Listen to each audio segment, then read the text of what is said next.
assuntos é que escolheu?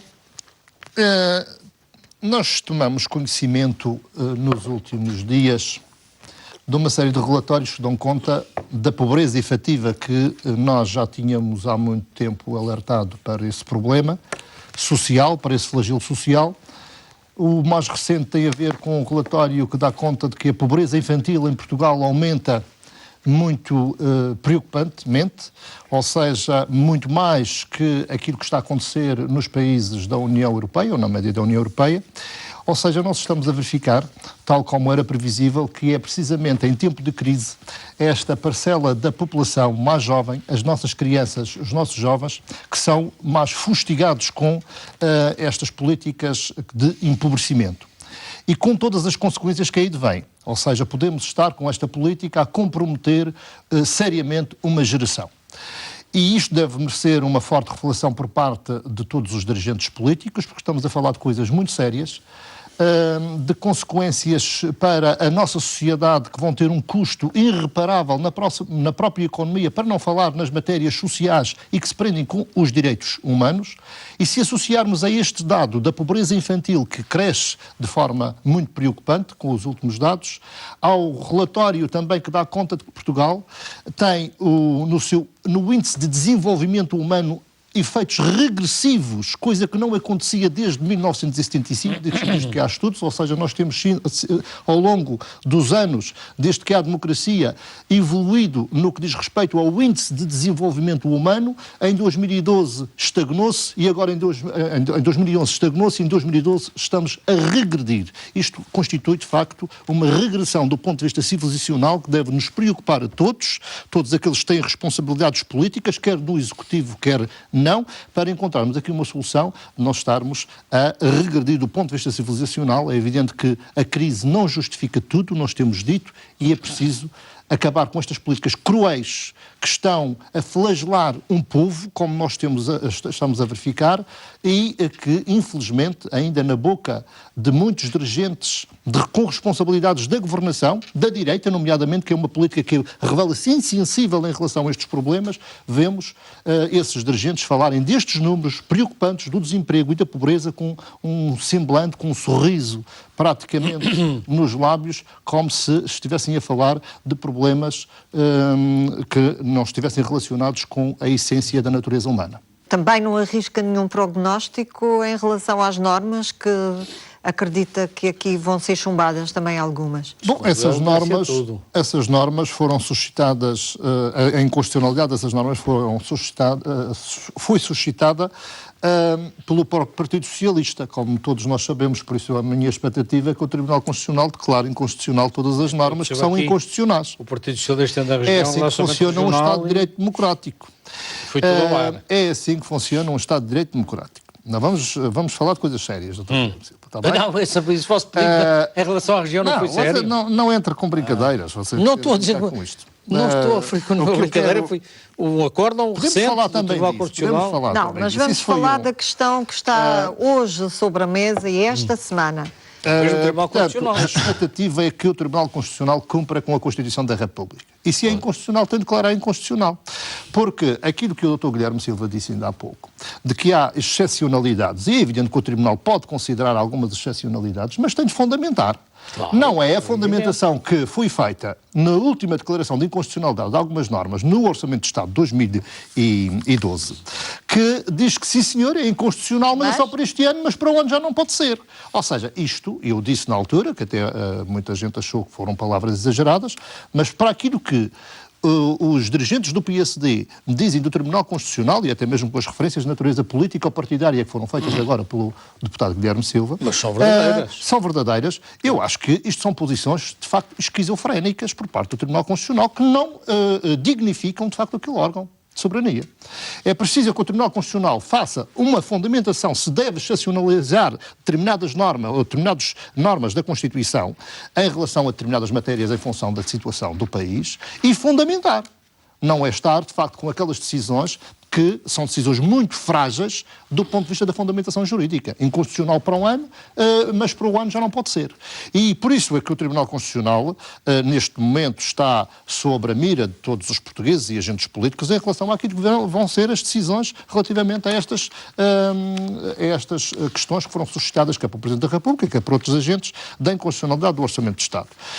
O que eu não posso aceitar, como responsável político e defensor de um Estado de Direito Democrático, é que responsáveis do Governo, nomeadamente o Primeiro-Ministro e outros agentes políticos com grandes responsabilidades no Executivo, estejam, porque querem levar os seus intentes por diante, mesmo violando grosseiramente a Constituição da República, os princípios da Constituição da República, estejam a fazer pressão sobre os órgãos de soberania, sobre o Tribunal Constitucional, para decidir em função daquilo que é a vontade política do momento, de uma governação, porque a Constituição da República não pode, tal como todos nós já temos ouvido vários documentadores dizer, não pode subjugar a programas eleitorais ou a programas de governo. É precisamente o contrário.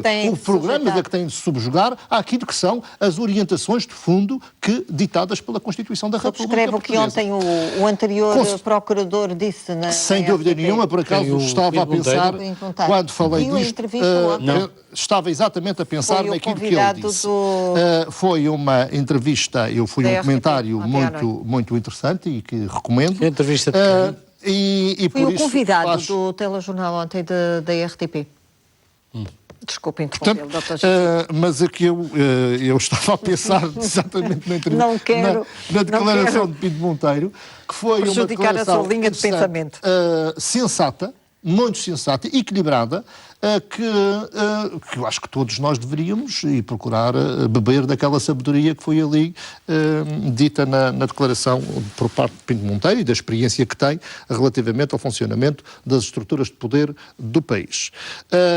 Mas por isso é que vamos aguardar pela decisão, esperemos que seja esta semana. Também é incompreensível, de facto, que o Tribunal Constitucional leve este tempo todo, pondo praticamente o país e o Governo em si suspense relativamente a estas questões, mas há aqui um problema de fundo político-partidário que nós, na altura, criticamos. O senhor Presidente da República Portuguesa, na altura, quando suscitou a inconstitucionalidade, poderia ter usado um argumento que tinha ao seu alcance, que era suscitar a inconstitucionalidade com urgência. E se ele tivesse feito isso, o Tribunal Constitucional era obrigado, por lei, a agilizar a urgência, este processo com toda a urgência. Como o Presidente da República, que é o mais alto magistrado da nação, não suscitou a urgência relativamente à inconstitucionalidade que pediu, o Tribunal Constitucional segue os seus trâmites e os seus prazos que entende serem os necessários para avaliar isto. Mas há aqui uma responsabilidade política do Sr. Presidente da República, que este problema já podia estar resolvido há muito mais tempo se o Sr. Presidente da República usasse aquilo que tem em mãos. Como é esta questão do problema de impasse ou de regime em que o país está e perceber esta posição do Partido Socialista com esta moção de censura no momento atual do país em que estamos e inclusivamente o momento internacional que também não é muito favorável se o PS não teme ser acusado aqui de lançar o país numa crise política profunda. Vamos ao primeiro ponto. A primeira questão tem a ver com aquilo que foi dito pelos comentários anteriores, que tem a ver com a solução para estes problemas. Bom, é evidente que a solução para este problema passa por um maior entendimento com as forças políticas, todas elas, o maior número de partidos que queiram convergir numa solução, o maior número de forças vivas da sociedade, as organizações da sociedade devem ser chamadas a participar, olha, no domínio da concertação social também, tudo esse trabalho tem de ser feito de forma responsável e adulta. Agora, é preciso que as pessoas comecem a se consciencializarem. Mas aí já vou entrar aí. É porque é preciso que tenhamos aqui bem a consciência e não andemos aqui a tirar areia para os olhos das pessoas, dizendo com um discurso derrotista, pessimista, de que isto não há mais nada a fazer porque esta tragédia que está por aí e tem de vir uma solução quase milagrosa. Ou a solução parte da vontade política dos partidos, dos dirigentes políticos, dos executivos, ou então não vale a pena esperar por milagres. Nem vale a pena esperar que os especuladores financeiros tenham a peninha de nós para nos ajudar, ou que a União Europeia vá incitar políticas para resolver os nossos problemas. Ou nós resolvemos os nossos próprios problemas, ou então estamos feitos. É preciso que o Governo, que é o Executivo, que são os dois partidos que têm a responsabilidade primeira, e estes não podem sacudir as responsabilidades fazendo de conta que têm responsabilidades iguais à do PC, à do Partido Socialista. Não. Estes partidos fazem parte da oposição.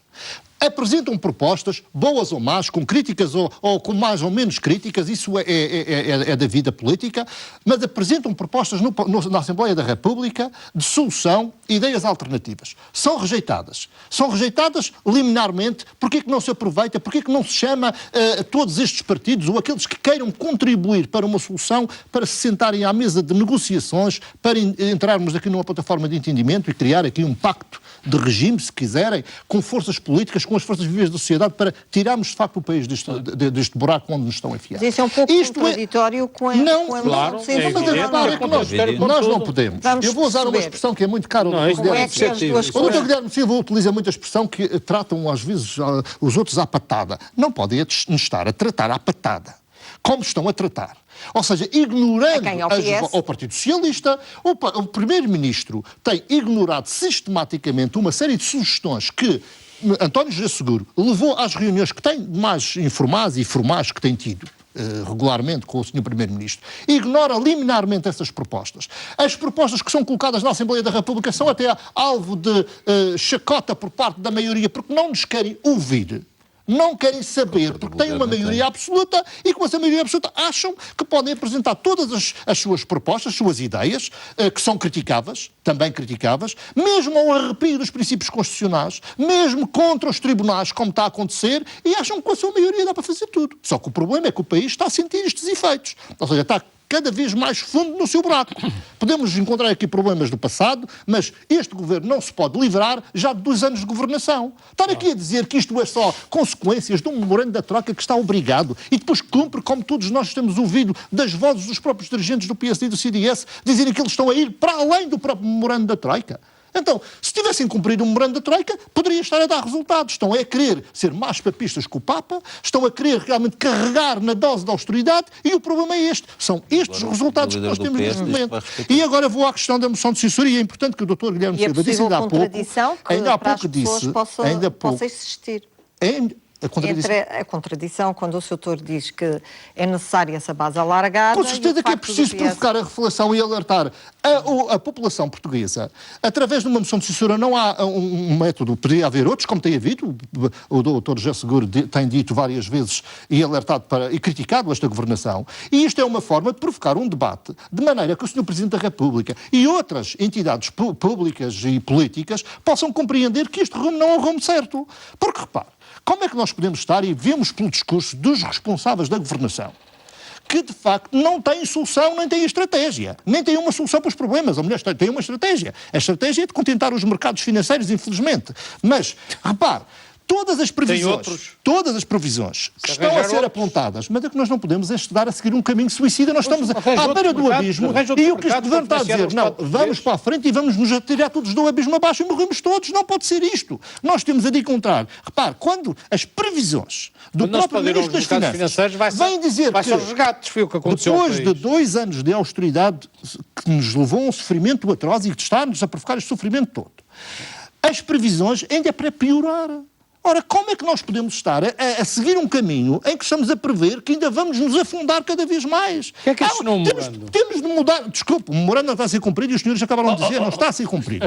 E o memorando, tal como o senhor diz, que é uma falácia, estaria a dizer que o que está a ser cumprido, do ponto de vista estratégico por parte deste governo, é consequência do memorando. O memorando tem um conjunto de linhas estratégicas que o Estado e a governação devia de intervir para resolver os problemas financeiros e determinadas metas. Mas depois ele é recheado com políticas concretas que fazem parte da opção individual e voluntária de uma governação. Ou seja, e essa governação, ou a de direita ou a de esquerda, nós temos críticas muito grandes em relação a um conjunto de medidas que não estão especificadas no memorando, mas que resultam de uma opção clara, ideológica.